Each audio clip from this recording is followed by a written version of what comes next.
വരാനുള്ളത് വല്ല വിധേനയും വഴി തെങ്ങുന്ന് കരുതി. പക്ഷെ നടന്നില്ല. കാലിനെന്ത് പറ്റിയാണെന്താ? കാലിനെ പറ്റിയത് വെളിയിൽ നിന്നുള്ള കാഴ്ചയാ. ഷർട്ടൂരിയാൽ ദേഹാസകലം നീലിച്ച പാടുകളാ. ദോഷം പറയരുതല്ലോ. വളരെ ബുദ്ധിപൂർവമായ നീക്കത്തിലൂടെയാ അവരെന്നെ പെരുമാറിയത്. INSPയുടെ ജാഥയ്ക്ക് നേരെ കല്ലേറുണ്ടാവുന്നും പ്രൊട്ടക്ഷൻ കൊടുക്കണമെന്നും സർക്കിൾ എന്നെ വിളിച്ചു പറഞ്ഞു. പക്ഷെ ജാഥയ്ക്ക് നേരെ കല്ലേറുണ്ടായില്ല, എനിക്ക് നേരെ ഉണ്ടായി. എല്ലാ ഏർപ്പാടുകളും ഇവര് തന്നെ ചെയ്തതാ. ഏറ് തുടങ്ങിയ പിന്നെ ജാഥ അക്രമാസക്തമാവുമല്ലോ. അക്രമാസക്തമായി. എല്ലാ അക്രമവും എന്റെ നേരേക്കായിരുന്നു എന്ന് മാത്രം. ഞാനും വിട്ടുകൊടുത്തില്ല. സർവശക്തിയും സംഭരിച്ച് ഞാൻ ഓടി. ഒരു തോട്ടി ചാടി. തോട്ടിലൂടെ 7 കിലോമീറ്റർ ഒഴുകിച്ചെന്ന് ഒരു കരക്കടിഞ്ഞു. സന്തോഷമായല്ലോ. താനും തന്റെ പാർട്ടിപ്പെട്ട സകല ഡൂക്ലികളും കാണിച്ചെന്ന എല്ലാവരെയും എന്നാൽ കഴിയുന്ന വിധം ഞാൻ തല്ലി. ഒരളിയനോട് ഇങ്ങനെ തന്നെ വേണം പെരുമാറാൻ. 6 മാസത്തിനകം ഈ സർക്കാർ നിലംപതിക്കും.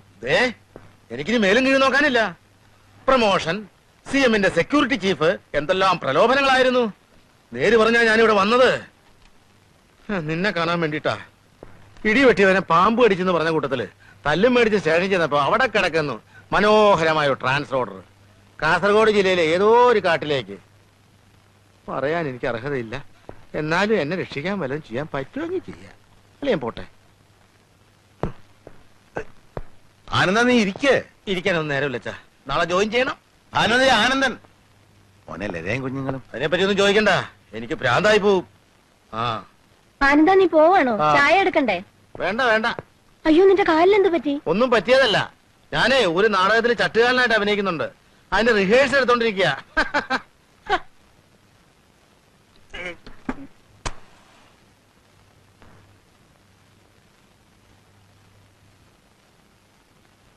താത്വികമായ ഒരു അവലോകനമാണ് ഞാൻ ഉദ്ദേശിക്കുന്നത്. ഒന്ന്, വിഘടനവാദികളും പ്രതിക്രിയാവാദികളും പ്രഥമദൃഷ്ട്യ അകൽച്ചയിലായിരുന്നെങ്കിലും അവർക്കിടയിലുള്ള അന്തർധാര സജീവമായിരുന്നു എന്ന് വേണം കരുതാൻ. ഒന്ന്, ബൂർഷ്വാസികളും തക്കം പാർത്തിരിക്കുകയായിരുന്നു. അങ്ങനെയാണ് തെരഞ്ഞെടുപ്പ് നമുക്ക് പ്രതികൂലമായി ഭവിച്ചത്. അതാണ് പ്രശ്നം. മനസ്സിലായില്ല. അതായത് വർഗാധിപത്യവും കൊളോണിയലിസ്റ്റ് ചിന്താസരണികളും റാഡിക്കലായിട്ടുള്ള ഒരു മാറ്റമല്ല. ഇപ്പൊ മനസ്സിലായോ എന്തുകൊണ്ട് നമ്മൾ തോറ്റു എന്നുള്ളത്? ലളിതമായിട്ടൊക്കെ പറഞ്ഞാൽ എന്താ? ഈ പ്രതിക്രിയാവാദകവും കൊളോണിയലിസവും എന്നൊക്കെ പറഞ്ഞ് വെറുതെ കൺഫ്യൂഷൻ ഉണ്ടാക്കുന്നതിനാ. ഉത്തമം ഉണ്ടാതിരിക്കും. സ്റ്റഡി ക്ലാസ്സിലൊന്നും കൃത്യമായി വരാത്തതുകൊണ്ടാണ് നിനക്കൊന്നും മനസ്സിലാവാത്തത്. കോട്ടപ്പള്ളിക്ക് മനസ്സിലായോ? എങ്കിലും ഒന്ന് പറഞ്ഞു തന്നാട്ടെ, നമ്മൾ എന്തുകൊണ്ട് തോറ്റു? കുമാരപിള്ള സാറ് നമ്മുടെ താത്വിക ആചാര്യനാണ്. തൽക്കാലം അദ്ദേഹം പറയുന്നത് നമ്മൾ കേട്ടാ മതി. എടോ ഉത്തമ, ഉൾപാർട്ടി ജനാധിപത്യം അനുവദിച്ചിട്ടുണ്ട്, ശരിയാ. നമ്മളെല്ലാവരും ഒരുമിച്ചിരുന്ന് ദിനേശ് വേടി വലിക്കുന്നതും അതുകൊണ്ടാണ്. എന്ന് വെച്ച് പാർട്ടിയിലെ ബുദ്ധിജീവികളെ ചോദ്യം ചെയ്യരുത്. മനസ്സിലായോ? ഒരു കാര്യം ഞാൻ പറയട്ടെ. പറയൂ. നമ്മുടെ പാർട്ടിക്ക് അടിത്തറയില്ല. പണ്ടൊക്കെ നമ്മുടെ പാർട്ടി എന്ന് പറഞ്ഞാൽ നാട്ടിൽ ആരെങ്കിലും മരിച്ചാൽ അവിടെ ഓടിയെത്തി വിറക് വെട്ടിക്കൊടുക്കും, കുഴി വെട്ടിക്കൊടുക്കും. ഒരു വീട്ടിൽ ഒരു കല്യാണം വന്നാൽ ആദ്യാവസാനം നമ്മളവിടെ ഉണ്ടാവും. ഡോക്ടറെ വിളിക്കാനും രോഗിയെ ആശുപത്രിയിൽ എത്തിക്കാനും മുൻപന്തിയിൽ കാണും. ഇപ്പോഴതൊന്നും ഇല്ല. അതുകൊണ്ടാണ് ഞാൻ പറഞ്ഞത് RDPക്ക് അടിത്തറ ഇല്ലെന്ന്. നിങ്ങളോട് അവിടെ ഇരിക്കാനാ പറഞ്ഞത്. അച്ചടക്കമില്ലാതെ പെരുമാറിയാൽ അറിയാലോ, ഞങ്ങളത് പഠിപ്പിക്കും. ക്രിയാത്മകമായ ഈ ചർച്ചയിലൂടെ ഉരുത്തിരിഞ്ഞു വന്ന ഒരു കാര്യം ഞാൻ പറയാം. ഒന്ന്, INSP, അതായത് നമ്മുടെ പ്രധാന എതിരാളി. അവരിൽ ചില കൊള്ളാമെന്ന ചെറുപ്പക്കാർ രംഗത്ത് വന്നിട്ടുണ്ട്. ആളുകൾക്ക് അവരോട് വലിയ മതിപ്പാ. ആ മതിപ്പ് പൊളിക്കുകയാണ് നമ്മൾ ചെയ്യേണ്ടത്. വളരെ കറക്റ്റ്. ഏതെങ്കിലും രീതിയിൽ വല്ല പെണ്ണുകേസിലോ ഗർഭക്കേസിലോ അവരെ പെടുത്തി നാറ്റിക്കുകയാണ് ചെയ്യേണ്ടത്. ജനങ്ങൾ അവരെ കാർക്കിച്ചൊതുപ്പുന്നൊരു പരിസ്ഥിതിയിൽ എത്തിച്ചാൽ നമ്മൾ ജയിച്ചു. 6 മാസത്തിനുള്ളിൽ നമുക്ക് നഷ്ടപ്പെട്ടതെല്ലാം വീണ്ടെടുക്കാം. പരിപ്പൂട എവിടെയോ? ഇന്ന് പരിപ്പൂട ഉണ്ടാക്കില്ല സാർ. പരിപ്പൂട ഉണ്ടാക്കിയില്ലേ? പരിപ്പൂടയും ചായയും ബീഡിയുമാണ് ഞങ്ങളുടെ പാർട്ടിയുടെ പ്രധാന ഭക്ഷണം. തനിക്ക് അറിഞ്ഞൂടെ? എടുക്ക പോയി പരിപ്പൂട ഉണ്ടാക്കി കൊണ്ടുവരാ. പാർട്ടി പറയുന്ന ആദ്യം അനുസരിക്കുക എന്ന് പറഞ്ഞാൽ പാർട്ടിക്ക് അബദ്ധങ്ങളെ പറ്റി ചൂണ്ടിക്കാണിക്കേണ്ടവരാണ്. അതിനല്ലേ നേതാക്കന്മാരുള്ളത്. എനിക്ക് സാറിനോട് പേഴ്സണൽ ആയിട്ടൊരു കാര്യം സംസാരിക്കാനുണ്ടായിരുന്നു. എന്താണ് കാര്യം? ഉത്തമം നടന്നേ, ഇത് പേഴ്സണൽ ആയിട്ടുള്ള കാര്യമാണ്. സാർ വന്നേ. അതായത് എന്താണ്? വീട്ടിൽ നിന്ന് ഭയങ്കരമായിട്ട് നിർബന്ധിക്കുന്നു. എന്തിന്? ഞാൻ പെണ്ണ് കെട്ടണത്രേ. പെണ്ണ് കിട്ടാനോ? അയ്യേ, തനിക്കൊരു ബ്രൈറ്റ് പൊളിറ്റിക്കൽ ഫ്യൂച്ചർ ഞാൻ കാണുന്നുണ്ട്. ഭാര്യയും കുടുംബമൊക്കെ അതിന് തടസ്സാണ്. അച്ഛൻ ഒരേ പിടിപിടിക്കാണ്. കോട്ടപ്പള്ളി, പാർട്ടിക്കുന്ന ആവശ്യം കെട്ടുപാടുകളും മറ്റുത്തരവാദിത്തങ്ങളും ഇല്ലാത്ത ഒരു നേതൃനിരയാണ്. പ്രകൃതി നിയമങ്ങൾക്ക് കുറച്ചൊക്കെ നമ്മൾ വഴങ്ങേണ്ടതല്ലേ? വഴങ്ങരുത്. ലൗകികമായ തൃഷ്ണകളെ നമ്മൾ അതിജീവിക്കണം. മാനവരാശിയുടെ നിലനിൽപ്പ് തന്നെ കുടുംബം എന്ന എസ്റ്റാബ്ലിഷ്മെന്റിലല്ലേ? വിഡ്ഢിത്തം. എല്ലാ എസ്റ്റാബ്ലിഷ്മെന്റുകൾക്കും എതിരെയാണ് നമ്മുടെ യുദ്ധം. ഭാര്യ ഉണ്ടാവുക, കുഞ്ഞുണ്ടാവുക, അതൊക്കെ നമ്മുടെ മനസ്സിൽ സ്നേഹത്തിന്റെ വിത്ത് മുളപ്പിക്കുമെന്ന് എവിടെയോ വായിച്ചിട്ടുണ്ട്. അത് വരട്ട് തത്വവാദമാണ്. സഹജീവികളെ, തൊഴിലാളി വർഗത്തെ സ്നേഹിക്കാൻ ശീലിക്കുക. തുറന്നു പറയാം, അടിസ്ഥാനപരമായി നമ്മുടെ പാർട്ടിക്ക് കല്യാണം ഇഷ്ടമല്ല. അപ്പൊ സാറ് കല്യാണം കഴിച്ചതോ? അതിൽ ഞാൻ ഇന്ന് ഖേദിക്കുന്നു. എന്നാ പിന്നെ ഇപ്പൊ ഭാര്യ ഉപേക്ഷിക്കരുതോ? തന്റെ കാര്യമാണ് നമ്മളിപ്പോ ഡിസ്കസ് ചെയ്യുന്നത്. പറയുന്നതൊന്ന് പ്രവർത്തിക്കുന്നത് വേറൊന്നും. ദൈവമില്ല, അമ്പലമില്ല എന്നൊക്കെ വിളിച്ചു പോകും. എന്നിട്ട് ആരും കാണാതെ തലയിൽ മുണ്ടും പോയിച്ച് ദൈവത്തെ തൊഴാൻ പോകും. ആര്? സാറ് തന്നെ. തൃച്ചമ്പടി അമ്പലത്തിൽ എന്നും കാലത്ത് സാറ് തൊഴാൻ പോകുന്നത് ഞാൻ കാണാറുണ്ട്. താനിതെങ്ങനെ കണ്ടു? ഞാനൊരു രഹസ്യമായിട്ട് തൊഴാൻ പോകാറുണ്ട്. എന്നാലേ ഇത് തൽക്കാലം നമ്മൾ രണ്ടുപേരും മാത്രം അറിഞ്ഞാൽ മതി. താൻ വേണേ കല്യാണം കഴിച്ചോളാം. പക്ഷെ ഒരു കാര്യത്തെ തനിക്ക് നിർബന്ധം വേണം. എന്ത്? നമ്മുടെ പാർട്ടി നയങ്ങളെയും ആദർശങ്ങളെയും ബഹുമാനിക്കുന്ന ഒരു പെൺകുട്ടിയെ വേണം കല്യാണം കഴിക്കാൻ. അത് 100% ഞാൻ ഉറപ്പ് വരുന്നു. എന്നാ താങ്ക് യു.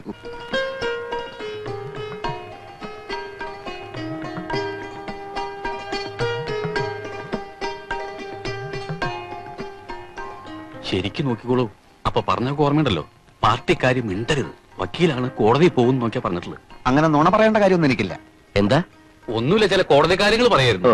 അല്ല, റവല്യൂഷണറി ഡെമോക്രാറ്റിക് പാർട്ടിയിലെ ഒരു ബുദ്ധിജീവിയാണ് ഞാൻ.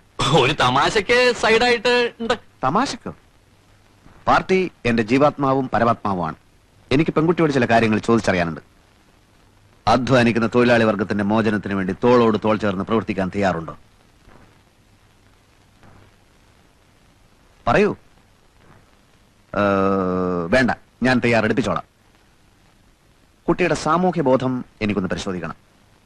ബൂർഷാസി കം സെലിം എന്ന് പറയുന്ന പുസ്തകം വായിച്ചിട്ടുണ്ടോ?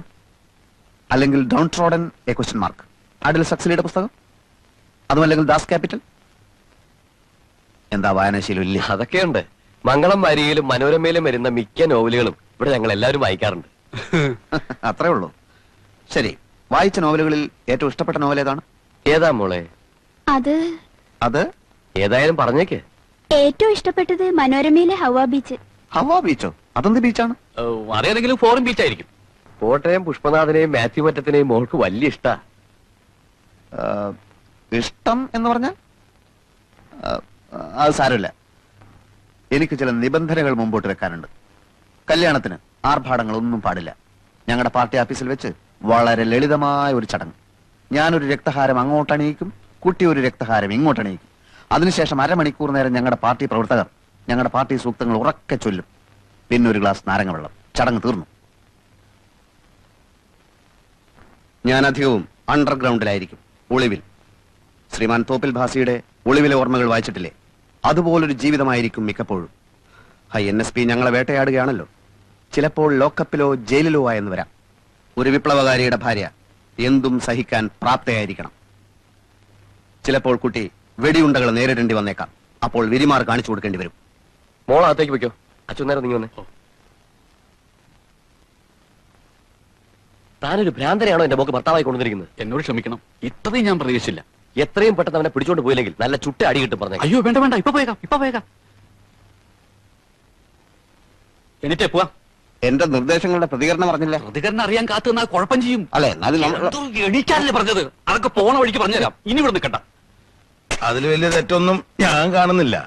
കല്യാണത്തിന് മുമ്പ് എല്ലാം തുറന്ന് പറയുന്നതല്ലേ നല്ലത്. ഇതാണോ തുറന്നു പറയല്? വെടിവെപ്പ് ഉണ്ടാവും, ജയിലിൽ കിടക്കുന്നൊക്കെ പറഞ്ഞപ്പോ ആ പെണ്ണും തന്റെ പേടിച്ചു പോയി. ആ തന്തന്നെ തല്ലില്ലെന്ന് മാത്രമേ ഉള്ളൂ. ഈ വക നാറിയ പരിപാടിക്ക് മേലാ രാഘവട്ടനെ അയക്കരുത്. അങ്ങനെ പറഞ്ഞാ എനിക്ക് പറ്റില്ല തന്നെ. രണ്ടാൾക്കും വാചകടി വളരെ കൂടുതലാച്ചാ. ഏത് രണ്ടാൾക്കും? പ്രഭേട്ടനും പ്രകാശേട്ടനും. വാചകടി മാത്രമേ ഉള്ളൂ, അതല്ലേ കഷ്ടം. ഏട്ടന്മാരെ കുറിച്ച് ഇങ്ങനൊന്നും പറയരുത് മോളെ. എങ്ങനെയാച്ചാ പറയാതിരിക്കാ? ഇന്നാള് പ്രഭേട്ടൻ എന്നോട് പറയാ RDPയുടെ ജാഥയിലും മുദ്രാവാക്യം വിളിച്ച് നടക്കാൻ. വയ്യെന്ന് പറഞ്ഞപ്പോ എന്നെ തല്ലാൻ വരാന്നേ. അവിടെയാ? അതൊക്കെ പോട്ടെ, ഞാൻ കളയ്ക്കാം. ഇങ്ങോട്ട് വരൂ. വിത്ത് എവിടുന്ന രാഘവട്ടാ? വാനം സൂക്ഷിച്ചു വെച്ചിരുന്ന. ഇതൊക്കെ കൃഷി വകുപ്പിൽ മേടിക്കണം നല്ലത്. രാഘവട്ടാ, കൃഷി വകുപ്പിൽ മിടുക്കനായൊരു ഉദ്യോഗസ്ഥനുണ്ട്. ഇവിടെ എന്തൊക്കെ കൃഷി ചെയ്യാൻ പറ്റുമെന്ന് മൂപ്പരോടും ചോദിച്ചു നോക്കാം. ഇത്തിരി ചൂടനാണെങ്കിലും കൃഷി എന്ന് പറഞ്ഞാൽ മരിക്കും. ഭയങ്കര ആത്മാർത്ഥയാ.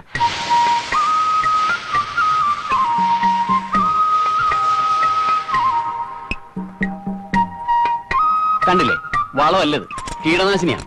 കടക്കലല്ല, ഇലകളിൽ വേണം അടിക്കാൻ. അടിച്ചോളൂ. പൗഡർ മിൽസ് ആണ് രോഗം. കരാത്തേൻ 1 ലിറ്റർ വെള്ളത്തിൽ 1 ഗ്രാം കലക്കി അടിക്കണം. ഇലചുരുട്ടി പുഴുവാണെങ്കിൽ സൈത്യോൺ 10% CP ചാരവും ചേർത്ത് വെതറിയാൽ മതി. കീടനാശിനികൾ തന്നെ ആവശ്യമില്ലാത്ത ഇനങ്ങളുണ്ടായിരുന്നു. പൂസ സവാനി എന്താ അവന്റെ പ്രതിരോധ ശക്തി.